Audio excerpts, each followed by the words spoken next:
what we discovered was that when you searched for fashion design podcast inside of like Apple Podcasts or anywhere, my show did not come up. That was a big problem. Like hindsight 2020, I realized that I had called my show Successful Fashion Freelancer. And in my show, the blurb about the podcast itself, I said, I would always say fashion freelancer because I didn't want to exclude, by saying fashion designer, I was excluding a technical designer or a pattern maker or a textile designer. And so I thought if we zoom out and we just say fashion freelancer, that's like a big umbrella that encompasses everybody. Well, the problem was we weren't showing up because the word fashion design or fashion designer was not in the description nor in the title. And so he goes, immediately what you're going to do is you're just going to go into the show description and add fashion designer. Like that's your quick 80-20 fix right now. I did that within 3 weeks inside Apple Podcasts. We show up number 2 if you search fashion design. Bonjour, and welcome to another episode of EveryoneHatesMarketers.com, the no fluff, actionable marketing podcast for people sick of marketing bullshit. I'm your host, Louis Gagnier. In today's episode, you will learn how to be crazy niche and be very successful with it. My guest today helps freelance fashion designers find clients and get money. She's a decade-long freelance fashion designer, made a lot of money, and obviously helping people to do the same now. She's also the host of a top-rated podcast. We'll talk about that in a few minutes, called Fashion Designers Get Paid. And she's been stalking me for a while, so I had to invite her on the show. I'm just kidding. Heidi Weinberg, welcome aboard. Thank you so much for having me, Louis. I'm excited to nerd out with you. So a lot of people, especially, when I say people, is like folks listening to my show, like freelancers, consultants, agency owners, entrepreneurs, whatever. If there's one thing that they challenge me on or they resist the most is this feeling of, the more you narrow your opportunities or your market, the more it's a risk. So what do you say about that? Meaning they say it's risky to go too narrow? Yes. I firmly believe that more narrow, the better. And I've learned a hard lesson recently about that. And it's something that I work with my students very extensively on. And we see direct correlative results. With the more narrow they get, the better success they see. So what do we mean by narrowing down, right? Maybe you can give a quick example of, in your field, what we mean by like narrowing down, going to ultra niche type level. Yeah. So I have a student, for example, she is a freelance fashion designer and she designs cashmere sweaters. That is ultra niche. I have a lot of people that come to me and I'm like, okay, what are you thinking about your services or whatever? Or they may be in my program and we're on a coaching call and they're like, I'm going to do women's ready to wear. I'm going to do menswear, kidswear. I'm like, that is the broadest market in the world, right? Or they're like, I'm going to do knits or wovens. And so for people who are listening that might not know a ton about that, like knit is like essentially something that's like a stretchy versus woven is like more like a button down shirt, right? And those categories still are massively, massively, massively broad. So, we have other students, one of our very successful students also, I always have to think about her niche because it's like all these little qualifiers. She does pattern making, that's her one service, for women's small, slow fashion brands. That is it. She turns away all other work. And she's booked out like 3-4 months in advance and she keeps raising her rates and it's like nobody turns away. So I see this happening over and over and over versus the freelancers who are like doing these big broad categories or just kind of taking any project that comes to them. And people get so scared of like, well, I'm going to push projects away. Or, what if like people just don't think I can work with them because I haven't said I can do all the things for all the people. And I'm like, that's fine. You will push people away. But the people that really want to work with you are going to be so hyper excited to work with you. They're not going to be able to find someone who is as niche as you. And as a result, they are willing to pay more premium, higher prices because of your specialty. So you mentioned that like very broad category, like quite naturally, because you know your market and all of that. So can you give me back an example of what you said would be like a very, very too big of a market? Yeah. Like I hear people all the time say women's ready to wear. And I'm like, That's basically all women's clothes. So what the fuck does it mean? Women's ready to wear? Yeah, RTW is just like a term in the industry for, it's not bridal, it's not couture, it's not the stuff you see on the runway, right? It's just sort of, it's like ready to wear. Like it's everyday clothes for everyday people that you find in pretty much every store out there. Okay. And so how would you know, apart from instinctively, that it's too big, right? Let's say we're talking about a category that may be a fashion thing that you haven't heard before. I don't know. How do you tell this is too big? I think you kind of need to think about I always challenge people. I have a little bit of like a formula for niche, right? And so there's two different formulas you can use. One is like one service, multiple categories, or one category, multiple services. So this might look like I do pattern making. Like I actually am drafting the physical patterns to cut and sew the garments. And I might do that for a variety of categories, right? I do pattern making and I do women's, men's, and kids. I would argue that that's still quite broad. But that's a way to get started. You can also look at it as like, I do multiple services, but for one really niche category, right? So like the cashmere sweater designer that I mentioned earlier, she does the design, she does the technical portion, she specs the garment, she does the sourcing, she helps them with all the fitting and everything. And so she's doing like this hyper niche category, but then she's offering a multitude of services. So that's like initially one qualifier that you can look at. But then I think you just have to sort of, it's a little bit of a gut check. And this is something that people really struggle with, is like figuring out their niche and thinking like, oh, is it too big? Is it too small? I tend to say err on the side of too small. Like if you're almost like it's uncomfortably a little bit too small, I think you're probably getting in the zone. You just need to think of like, if you say this category, like women's ready to wear, I'm like, how often are you seeing that type of garment? You're seeing it all day, every day in every single shop, right? Versus another example is a woman who does small back, large cup lingerie. So we're talking like 30, 32, 34, like small around the rib cage area, but then like D, double D and up. That's her niche.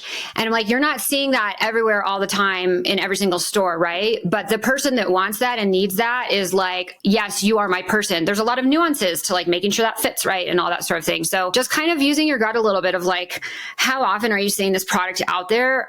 And it's likely you're not seeing it everywhere all day in all the stores. Gotcha. Okay. If that makes any sense. It does. I don't think I've ever met a freelancer, consultant, agency owner, whatever else, who told me, you know what, the niche I picked was too small. I should have gone bigger, right? It never happens, right? Yeah. If you trust your guts and if you have some experience in the field, you know that yes, it's uncomfortably small, but you know that there is more than enough, people to serve. So have you met anyone like that before? Saying that, no, I've never met anyone that said it was too small. Yes, me neither. But in the context of niching, I mean. So. Right. Got the memo. I was Googling ready-to-wear market size, and all I can find is blank reports for some reason. So let me try to find something, because I'm going to share how I think about it in terms of the size. So there is two ways to think about it broadly. There is the top-down approach and the bottom-up approach, right? So top-down would be, what is the global size of that market in terms of number of people that you could serve or number of revenue being shared? What's the percentage you could get inside that realistically, right, as the capture?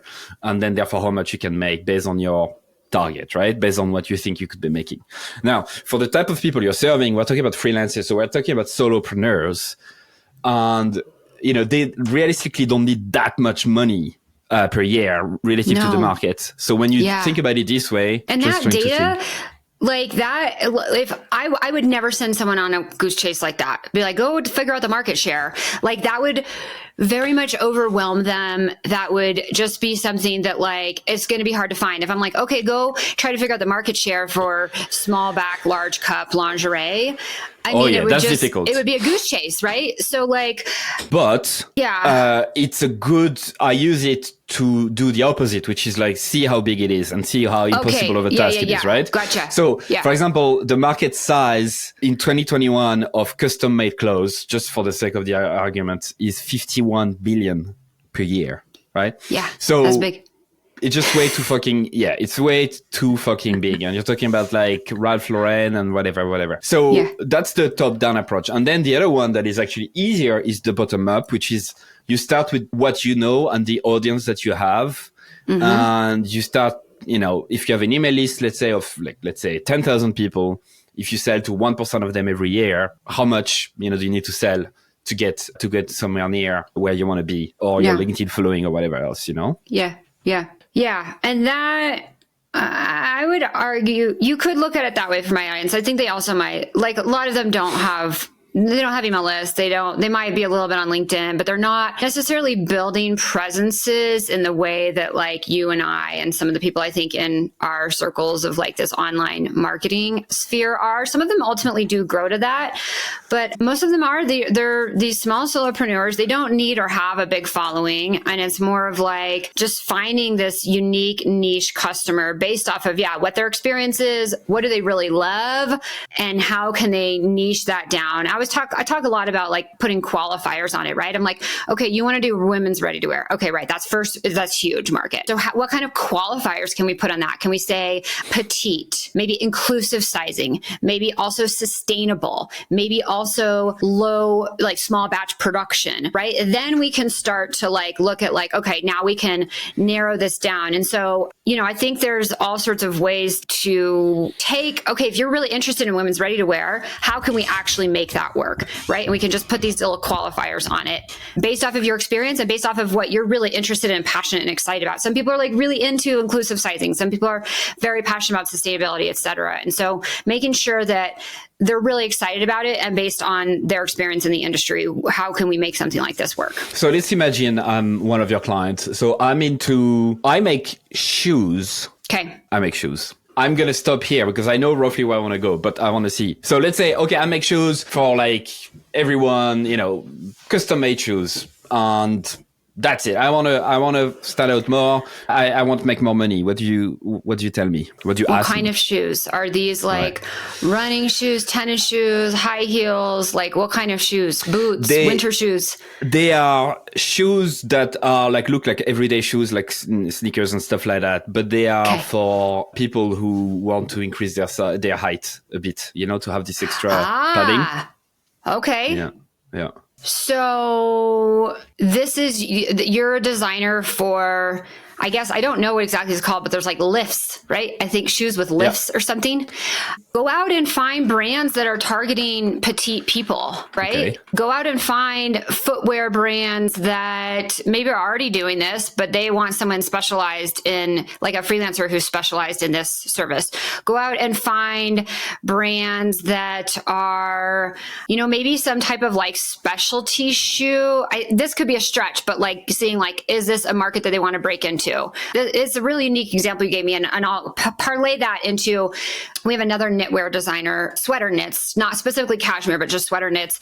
And she's had good success with going out to companies that have knit accessories. They have like gloves and scarves and hats, but they don't have sweaters yet. And she's pitching to them, hey, have you thought about introducing sweaters? And she's gotten clients that way because they're like, yes, we do want to do sweaters. We just didn't have anybody that knew actually how to do all the fitting and all the stuff like that, right? So I think there's opportunity to look for brands that are doing things that are kind of adjacent to what your specialty and your niche is. Like with the lingerie, right? You could go out to brands that are doing maybe inclusive sizing, but they haven't broken into that like small back, large cup category, right? So things that are sort of adjacent or complementary to what you're offering, but there might be a hole in their offering that you can go and say, hey, I can fill that hole. I can add those sweaters to your line plan. I can add these shoes with lifts or what have you, right? So there's a lot of opportunities to do something like that. So here we're talking more about the acquisition of the clients, but what I'm curious about is how do we decide whether the niche is worth pursuing? Because let's say I'm thinking of doing this. I haven't done it before. Okay. I just think it's a good idea. And I'm starting here, right? I used to design shoes, but for everyone, whatever. Yeah. And I'm starting to think this, right? So it looks like when I do a bit of research, the category seems to be called elevator shoes. There's a company called Mario. This is a category I don't know about. Right. So Mario Bertulli, which is it's a good example, which gives you like invisibly taller, 5 to 10 centimeters longer without losing any comfort. And so they look like normal shoes, but they have this kind of hidden thing. And I know for a fact the governor of Florida right now, at the time we're recording this, used those. There's a lot of speculation that he's got listed in his boots. It's not a speculation. It's for sure. Is it fact? Oh, it's so easy to see. Anyway, I've watched some videos and I was like, I don't know. But anyway. So what does it, how do we know if it's a valid kind of niche? Like, so you're talking more about validation, right? I jumped to acquisition. You go out and you talk to people, you talk to brands. First of all, you see like, are there any brands doing this or are there brands that are doing things adjacent to this? It's just general market research, right? You go out and you have real conversations with real people who are doing something along these lines. And you try to understand, like, is there enough of a need in the market for someone like me to come in and help as a designer doing these elevator shoes, right? Which I guess that's where you thought of this, is from I can't remember his name right now, but the Florida governor. So Ron DeSantis. Ron DeSantis, that's right. I'm impressed with your U.S. political savvy. I don't even follow this stuff very closely. Yeah, that's a problem. I need to stop. But okay, so are there any brands doing this, right? And something that people struggle with when I ask them to do this, which is like, is there any evidence in the market that there's an actual market for it? Are people paying money for this thing already, or are you completely hallucinating? And what people will tell me, some at least, would be, but then my idea is not original, or like, then I'm not the only one, therefore it's saturated, therefore I shouldn't do it. I mean, some competition is good, right? It shows that there's already a need in the market. I am actually in this unique little niche of like freelancing just for fashion. And there's very, very, very, very little out there in terms of freelancing for fashion. There's a lot of freelancing advice in general, right? But as far as it goes specific to the fashion industry, a few people have crept into the market, but I'm talking like a handful of people, and they're not making a huge splash online in terms of like having a podcast or having a YouTube or having like any type of big presence. And so, it's funny. I've talked to my husband extensively of like, is my market too small? I'm making money. It's working. So like, it's working on some level, but we have questioned of like, how much can we scale this based on the market size, based on there's no competition, right? How valid is this? And so, some competition is good competition. In this space, as far as we're talking about like going after freelancing, it's not really looking at competition, because if you're going out there doing market research, like, are there brands doing these elevator shoes? Yes, then there's potentially clients out there for you. If you didn't find anybody and maybe you wanted to start a brand, like that's a whole different thing, like starting your own brand of like, I want to make my own line of elevator shoes. And arguably there could be nobody out there doing it. You do first need to validate that idea, see if anybody's even interested in buying elevator shoes. But that's a whole different thing of like starting your own elevator shoe company versus like going out to freelance. And going out to freelance, of course, you need to find that there are companies out there doing that specific thing, because those are ultimately going to be your clients, right? Gotcha. Yeah. Yeah. So there is a book called, I don't know if you read it, by David C. Baker, who wrote The Business of Expertise alongside a few things. And he has a couple of tests to see if your positioning is tight enough. So he said you need to have roughly between 10 and 200 direct competitors in the world, or at least in the area that you are in, like if it's a geographical area. So direct competitors, like, are there any other like you, Heidi, that do exactly the same thing? And then a market size of around 2,000 to 10,000 customers. Again, quite difficult to know, but one of his tricks to do this is, can you buy a list of people who exactly fit that group? Not actually going through and buying the email list, because that's illegal and stupid, but is their list available? How, and then the conference event test, which is like, are there any events or conferences out there, albeit small, that targets exactly that group as well, right? So to see if there is any evidence. I've heard about that one before. Yeah.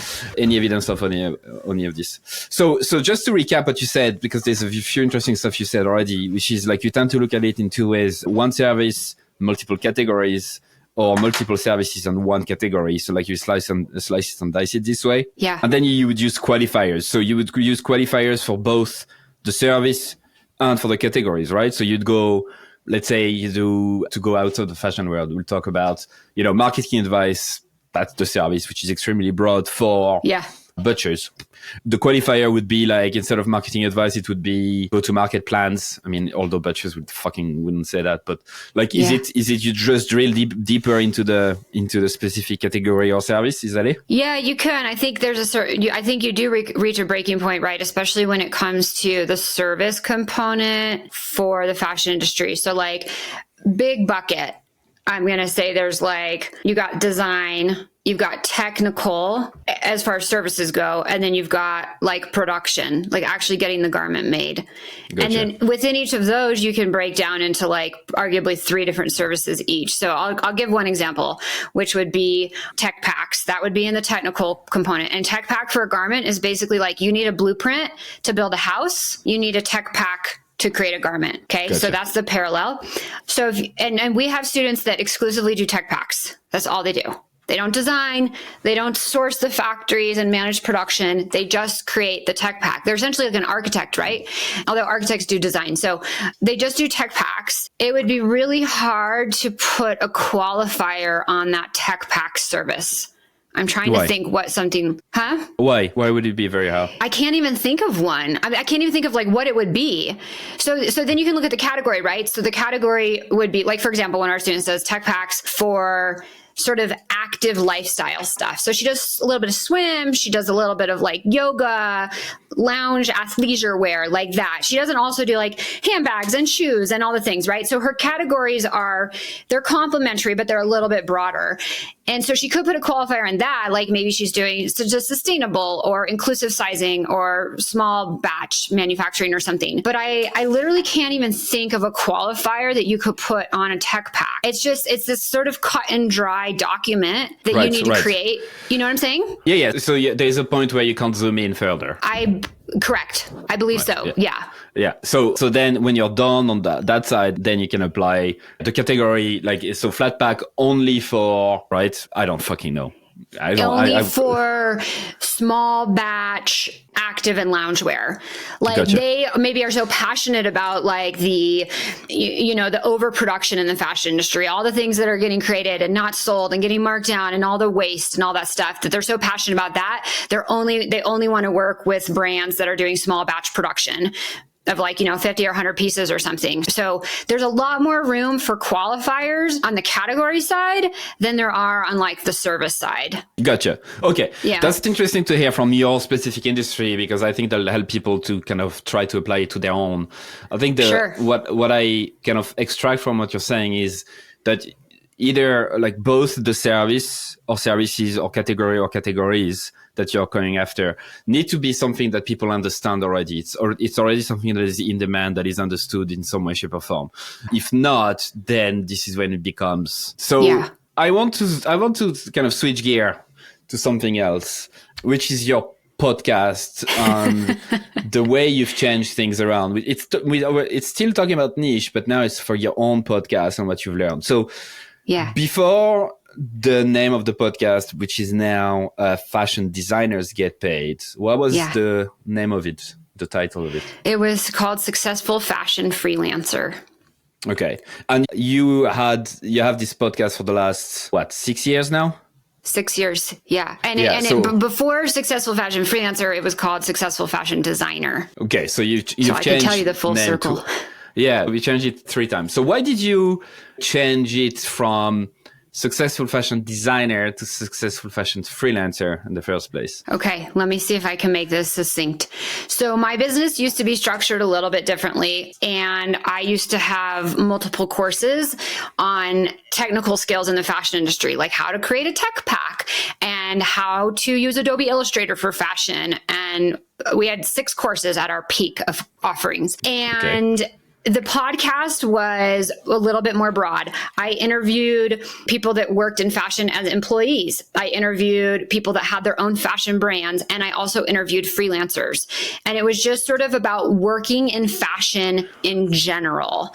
And so Successful Fashion Designer felt like a little bit of like a broad enough umbrella to encompass all of those things. Fast forward to 2018, 21 and I decided to, in general, niche the business down more. I had originally started back in 2009. My YouTube was started solely off of how to use Adobe Illustrator for fashion. And that's sort of how I got my break. And I was known a little bit as like the Illustrator girl in the fashion industry. And we got a little bit bloated and like added all these things, And then I was like, it's too much. And even though we're still like niche in the fashion industry, I go, it's just too much. We're talking about 8 million different things. We're talking about tech packs and Illustrator and freelancing and starting your own brand and finding a job. And I was like literally getting out of breath, overwhelmed of like, it's too much. So I go, I don't want to do all this other stuff anymore. I just want to do freelancing because that's where I'm most passionate. That's where I had the most success in my career. I had a brand. I worked in-house. Neither of those worked out for me.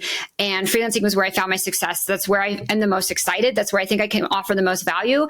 And it was like, there's nobody else really talking about it. There's other stuff on tech packs and Illustrator and all that stuff. So I said, we're going to retire 5 of these programs and we're just going to keep our freelancing program. And as a result, the podcast is going to shift to be just talking to freelancers.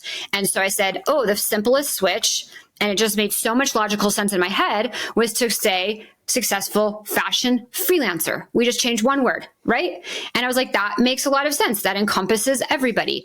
The problem that I didn't realize or learn until here we are, fall of 2023, 2 years later, I took a course called Podcast Marketing Academy with Jeremy Enns. I think you know him. You guys are buddies. Mm-hmm. He's phenomenally smart, especially in marketing in the podcast space. And he challenged me. What we discovered was that when you searched for fashion design podcast inside of like Apple Podcasts or anywhere, my show did not come up. That was a big problem. And what I realized, like hindsight 2020, I realized that I had called my show Successful Fashion Freelancer. And in my show, in my like the blurb about the podcast itself, I said, I would always say fashion freelancer because I didn't want to exclude.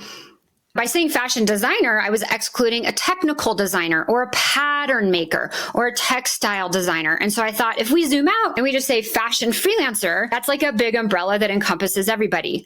Well, the problem was we weren't showing up because the word fashion design or fashion designer was not in the description nor in the title.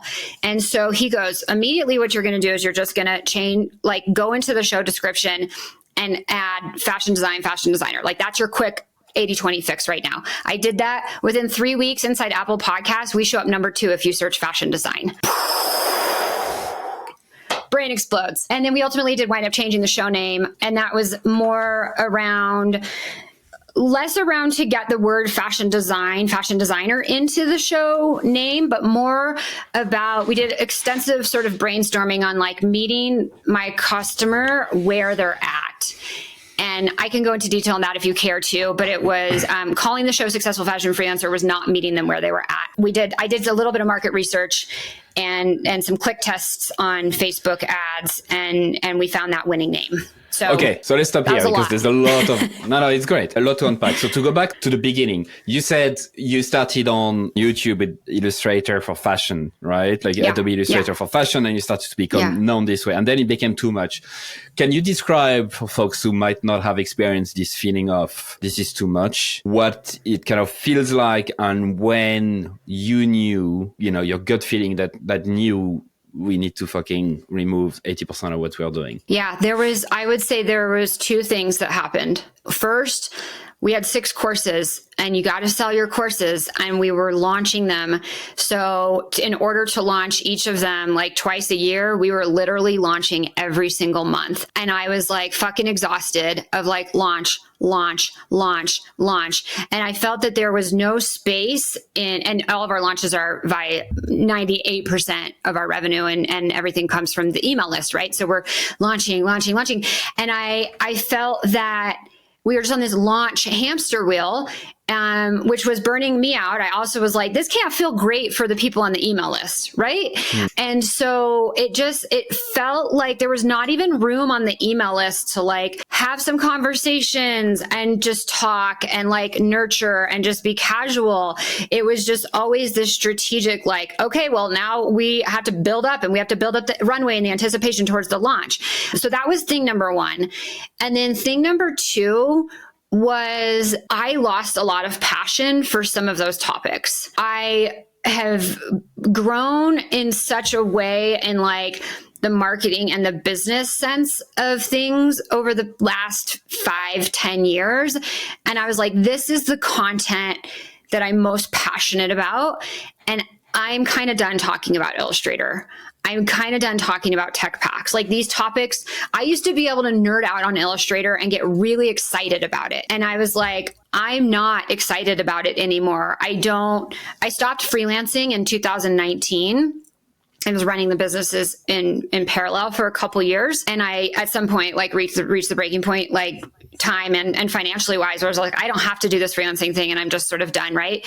And so I wasn't using the software on a day-to-day basis. I wasn't creating tech packs on a day-to-day basis. And I'm still very qualified to teach and to talk about this stuff, but I lost the drive for it. And I firmly believe, I do this demo on whenever I do like live trainings, I talk about your excitement for something or your meh sort of for something is like a drop of red dye in a glass of water. And if you hold up, I literally do this live. I'm like, hold up a glass of water. I'm like, this is your excitement or this is your and you drop it in, right? And it bleeds into everything literally. And I firmly believe that when you write emails, when you write social media posts, when you show up on a podcast and you're talking about a topic that's sort of meh, it bleeds into it. And people feel that on the other side. As intentional as you might try to be to like fake that enthusiasm, but you can be really good, sure. And I'm sure some people do, but most people it's really, really hard. And I was like, this is bleeding into my content. I don't want to write emails about Illustrator anymore. I don't want to create tutorials about Illustrator. So it was just like a shift in my passion. So you took a big swing and just selected the one course that you were genuinely excited about and that you wanted to dive into. Okay. Yeah. So then the podcast, you rename it from Successful Fashion Designers to Successful Fashion Freelancers with that in mind, right? Yeah. Because you were talking about freelancing, which makes sense on the surface. But then you realized that you could grow more, you could grow the podcast more. You felt like it wasn't really necessarily hitting the right notes or that it wasn't found as well. So you said before you moved on and decided on the new name, you said you did some market research, you asked some, sent some surveys. So tell me more about that step. Yeah. So I wanted to learn, I understand my audience's pain points and I do a lot of market research and stuff, but I was like, I want to get a fresh take on this. And so as I was going through Jeremy's course, I sent out a survey to my email list, which is about 20,000 people. And I said, I just went really high level generic with it. I didn't say, well, we're going to rename the podcast. What do you think are good names? I said, I think I just sent out 2 questions. One was, what are your biggest challenges and frustrations about working in the fashion industry? And then I said, I think we all know these questions, right? The other one was like, if you could have a magic wand and create a dream fashion industry for yourself to work in, like what would that look like? Right. So we got hundreds of responses. So we did a bunch of analysis. I think I might've used your tool at this point. What's it called? The buyer insights, the fucking buyer insights tool. Fucking fast buyer insights. Yeah. Anyways, and 2 things floated to the top. They were fucking sick of horrible bosses and they were fucking sick of not making any money. The industry is very competitive, right? And it's highly desirable creative industry to work in. And so brands underpay because they can. So I looked at like exact verbiage that they were using. Horrible bosses came up a lot, like literally that exact phrase. And then the other phrase that came up was, I just want to get paid more, something like that. We had so many versions of that type of phrasing. So we kind of worked those into some titles. I think one was Fashion Without Horrible Bosses. And then one of them was Fashion Designers Get Paid. I can't think of any of the others. And then we just turned those into basic graph, like literally just like a color and text. Fashion Designers Get Paid, Fashion Without Horrible Bosses, and a couple others. And we ran them as click tests, click objectives on Facebook just to say, like, what are people going to click more on? Everything else was the same. The headline, all the other things, the targeting, all this stuff. And by far, way more people clicked on Fashion Designers Get Paid. So I was like, boom, there's the title. Nice. So thank you. Yeah. That's super interesting in the way you've done it. It reminds me of how Hotjar did it at the very start when they started the company, which is like a web analytics company. Before I joined them, they did a Facebook ad to test the tagline they would go after on the similar thing. So that's really pretty clever to do.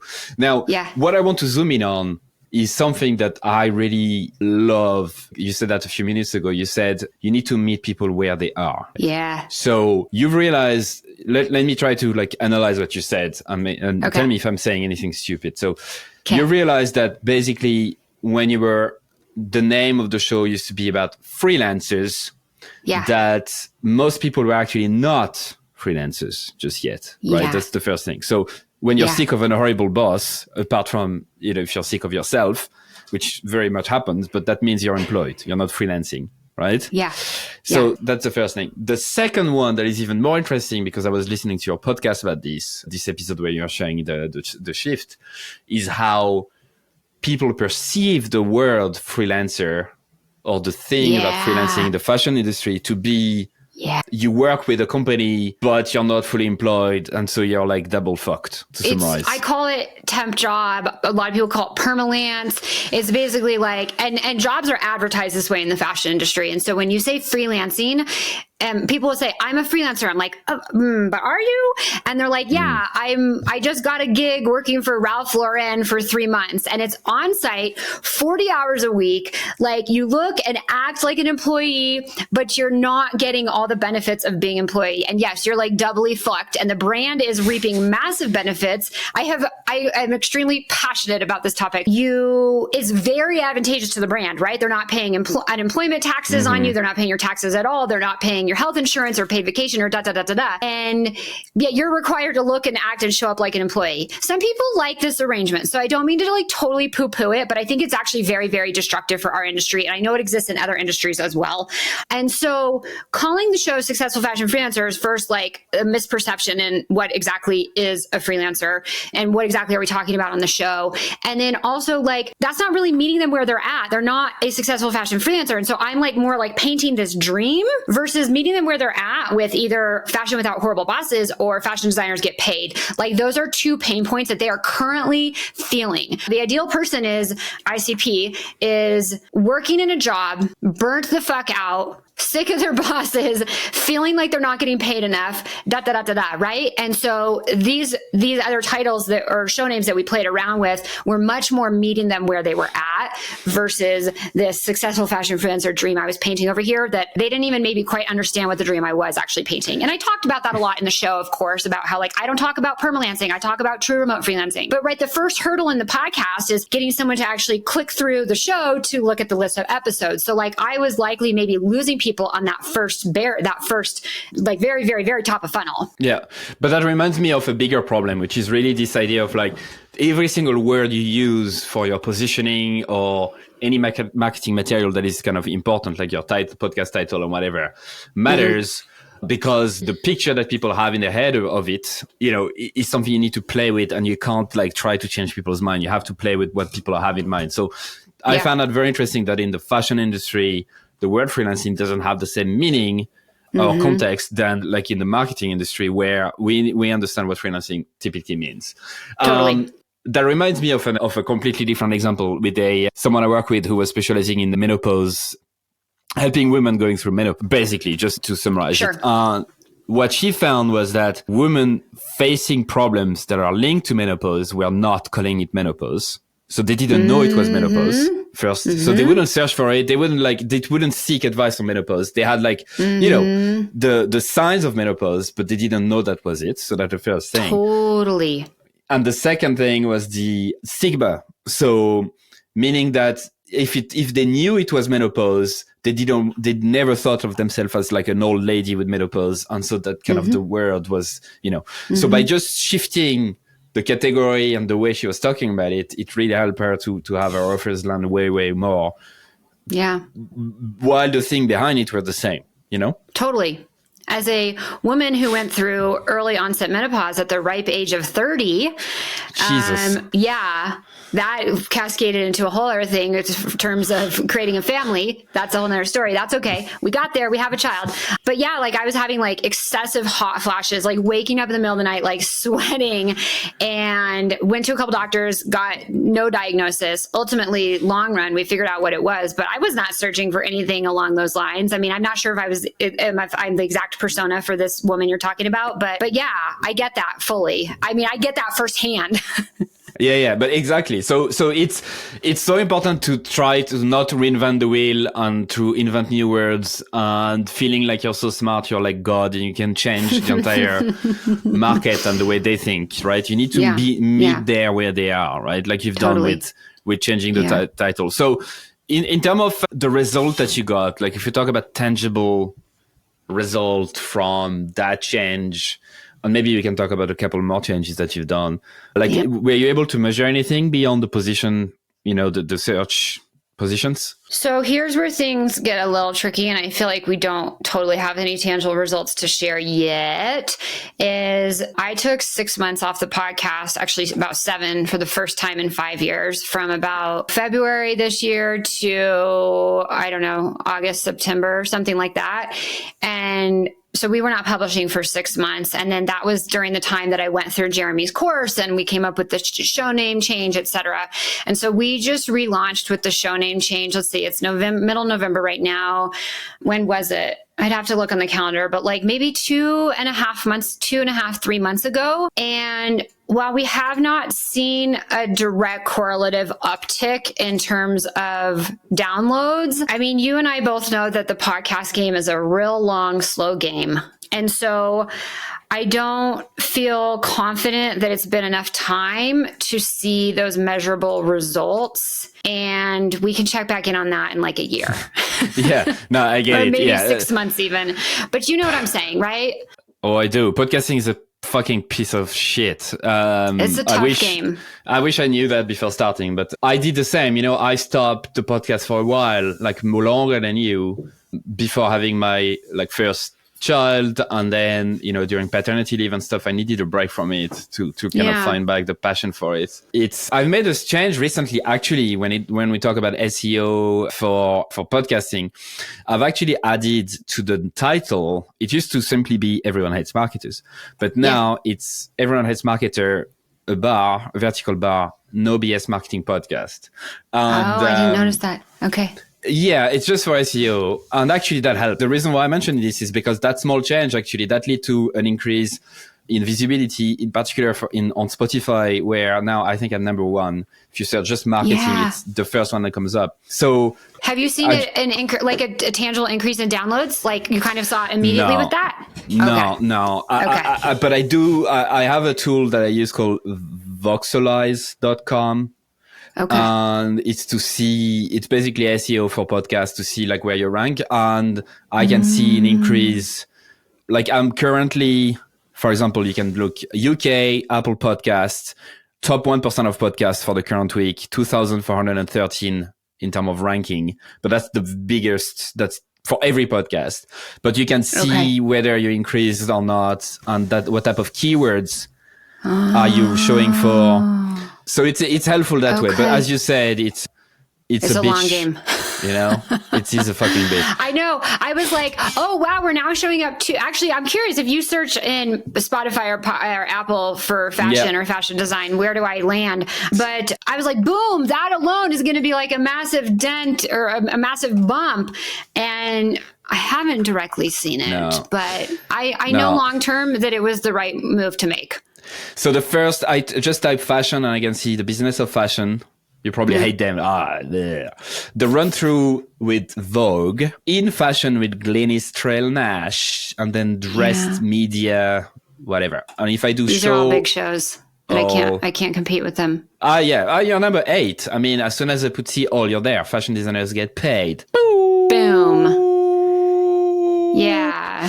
And that's just for fashion. Okay, number 8. I'm going to take that. I'm going to take that and run. But fashion design, you're first. I'm first. Okay, that's news. Okay, boom. Spotify is quite big. Getting bigger, definitely. So anyway, interesting. So yeah, I mean, even fashion design still feels like a really competitive term, right? Yep. That's a huge market. So for me to have number 1, I didn't even show up when it was called Successful Fashion Freelancer. I was not even on the map. Oh, yeah, it kills me a little bit. Yeah, no one should ever start a podcast and think that it's gonna work. It's the worst. It's just so difficult. It's difficult, yeah. But I will say I do a buyer survey. So after everyone gets into my in my pay programs, I do a survey and I'm like, why did you make the decision to join? And and do you listen to the podcast? And they have a couple options of like, what podcast? Heck yeah. Or I listen sometimes. And the majority of my buyers at least listen sometimes. And many of them are, heck yeah, I'm a loyal listener. And a lot of people in like the qualitative field where they can like write about why they decided to join. I hear a lot that people say, I heard a story on your podcast and the person sounded just like me. And I was like, oh, maybe I can do this. Right. So it's like painting all these stories or telling all these stories and people listening and finding it really relatable and then believing that it's actually possible for them. And that can also just build, like the know, like, and trust. So I think that hard numbers wise, podcasts are hard as fuck. Right. But I think that when you get those listeners, it doesn't need to be. It's a deep relationship, right? It's a deep relationship that you do not get on email and you do not get on any social media. Arguably, maybe with like some long form video content, you can get similar, but yeah, it's a tough game.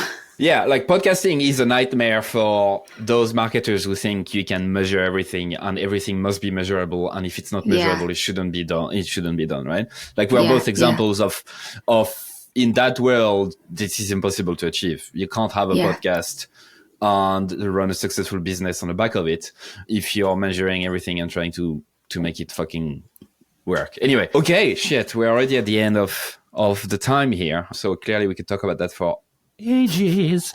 When I started the podcast, so the title has always been Everyone Hates Marketers. But when I started the podcast, it was in my head anyway for tech marketers. So I made it for folks working in tech, in marketing. And this is going to be the opposite of what you were saying earlier in terms of like niching down for the title and whatever. And I realized quickly that most folks listening were not tech marketers. Surely there were some, but there was a lot of copywriters and freelancers and all of that, which completely surprised me. I had no idea. And so what I've done is I expanded the positioning of the podcast to be really about anyone who hates marketing bullshit. So like the qualifier was very much around the psychographic of people and all of that. But turns out that most people listening are actually marketing professionals. Yes, some are in-house, but not all in tech. And a lot of them would be people like us, right? So consultant agency owners and stuff. So my point here is the answer to niching down doesn't necessarily mean niching down in the way you've done it, which is like per like job title or something like a firmographic or demographic or whatever. It could be something else, but it needs to be really in line with what people are expecting and the signals that you get from your audience. Yeah. I meant to mention earlier, but I will throw in one more thing that like, I was doing this fashion freelancer terminology because I was like, oh, that encompasses everybody. And then one of the things that sort of also flipped my brain on that was I implemented a survey post sign up on my email list. So as soon as you sign up on the website for a lead magnet or something, the immediate landing page after that is a quick survey. And so I started collecting data that way. And we get quite a few email subscribers every month. So we got a lot of data pretty quickly. And I was like, what role do you most identify with or something like that? Or like, what do you call yourself? Right. And it was like fashion designer, technical designer, pattern maker, a couple others. And it was like, well over 60 or 65%. And we're talking thousands of people taking the survey were like fashion designer. And then the other 5 were spread out amongst that other 40%. So, maybe less than 10% each. And so I was like, yeah, we can say fashion freelancer, and that does encompass 100%. But by far, our number one person is concentrated in this fashion designer type of category. And those other 35-40% of the people, they're not, and I know there's just, I don't have hard data on this, but this is just more like hearsay and just from what I know in the industry, they're not looking for like a pattern making podcast, a technical designer podcast or something like that. Like they know that they're so niche that they're looking in fashion design in general as like a big bucket. So logically, once I started seeing that survey data, I was like, oh, okay, we got to fix this. Yeah, that's interesting. I've done similar exercise 2 years ago. Need to redo it. Like a big survey. And I found that out of the people who are business owners, 44% identify as freelancer, 37% as entrepreneur, meaning they have employees. And the rest would be solopreneurs. So they sell products, not their services. But basically a lot of solo people. And that's why I'm slowly but surely updating my positioning and going even more now. Anyway, before I started remembering something else, I wanted to ask you one last question, which is what do you think marketers should learn today that will help them in the next 10, 20, or 50 years? You changed the question on me, or I don't know how recently you changed the question. You used to ask for 3 bits. And I It's have my not 3 done. bits. This is the next one. Okay. What should marketers learn today that will help them in the next 10 to 20 years? I think it is, I recently learned a little bit of a lesson with the Google Helpful Content Update, which I don't know how closely you or anyone listening follows SEO, but we, like I said, get most of our, I think I said to you, someone else I was talking to this morning. We have grown organically. Because we're so niche, we float to the top on Google.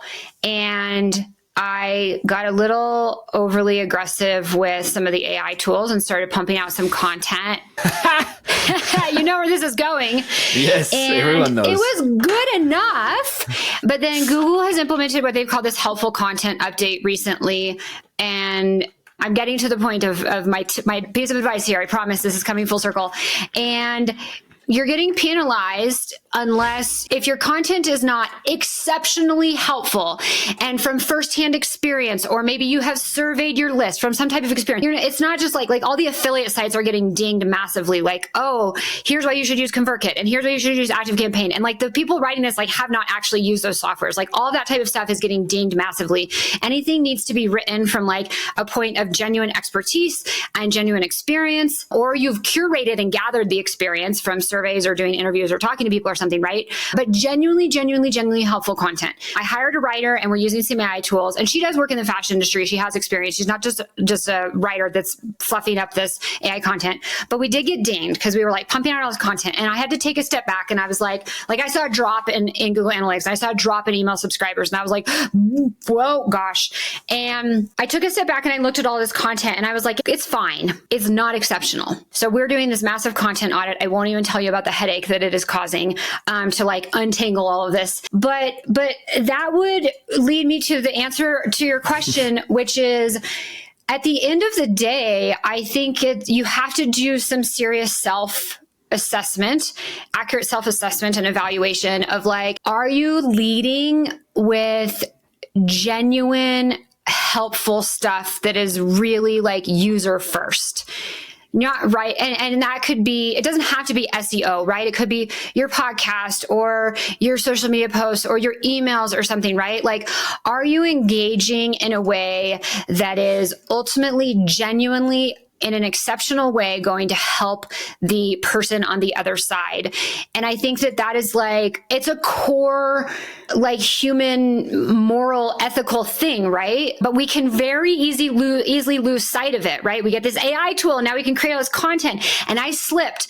I went into that gray area for a hot minute, and thank God Google punished me, because then I went back and I looked at the content and I was like, you know what? It's actually not that great. I don't feel super proud of this. Yeah, we're writing for SEO. We're not writing for people. And so I think it's just this constant reminder, and maybe you're doing a great job at that and you don't slip, but I think it's doing it not just because Google's going to punish you or something, but doing it because that's the right thing, and you're putting your user and your customer or whoever's on your client, whoever's on the other side of the line, you're putting them first. And I believe if you learn and remember constantly to lead with that, in 10, 20, 30, 50, 100 years, you're going to be doing fine, because at the end of the day, you're doing the right thing. And yeah, there's strategy behind it, but really put the user and the customer first. I don't know if that totally answered the question, but that's where my head went. No, you fucked yourself and you learned the lesson. But no, it's never set in stone. It's a moving thing. And yes, sometimes I do succumb to oh, well, if I do this, everyone is telling me to and whatever. But I think I got better and better. And I never fell to that trap of the AI generated content and trying to do this. I didn't even have time to think about it. So, but it's interesting. Thanks for sharing that as well. That's an interesting tidbit about your psyche. Yeah. We're all humans and we all struggle with the kind of the tension between doing good work and making money. What are the top 3 resources you'd recommend listeners today? Yeah. One is a book called The Psychology of Money. I learned earlier this year after a friend of mine who's a therapist called me out on it. I got money shit in my head. I got money issues. I think most of us do. And I started working with a therapist to really dig into it, because I was like, this is hindering me in some big ways. And I listened to that book. You can read it too. I listened to a lot of audiobooks. And I'm going to listen to it again. There's a lot of interesting takeaways and stuff. And then kind of leading off of that, the second thing would be investing in yourself. I have very much been a little bit raised and a little bit cemented in the mindset of you can figure it out on your own. You can do it cheaper. You can, and as going through some of this deep personal development stuff, learning that like, you need to invest in yourself. You need to spend money on yourself in the right things. And this year, 2023, wherever we are, I have taken some leaps to invest in myself, and I have seen direct, tangible results. And I was like, a year ago, before I worked on some of my money mindset stuff, I would have been like, I can just figure that out. I will watch all the YouTube videos and listen to all the podcasts, and right. And so I think it's a constant reminder. I think there's a balance, right? But investing in yourself and really taking that stuff seriously. And then third is a book called How to Write Short. And I need to read a book called How to Speak Short, because I'm very verbose, as you can probably tell. Yeah. Oh, no, yeah. I find myself very verbose. I would have never ever noticed that about you. I think you're being very sarcastic. Yes, absolutely. Absolutely. Yeah. So just learning to be more succinct in various formats. Okay, you're dealing well with awkward silence. Okay, cool. Heidi, you've been a pleasure. How can people learn more from you and get to know you more, connect with you? Yeah. You can pretty much find me anywhere online under So Heidi, SEWHEIDI. If you just Google that, I come up everywhere, whether you want LinkedIn or the podcast or my website. That is the kitschy name I branded myself with a long, long time ago, and it has kind of stuck. So that will get you there. Very nice. Once again, thank you so much. Thank you, Louis. It was a pleasure to be on.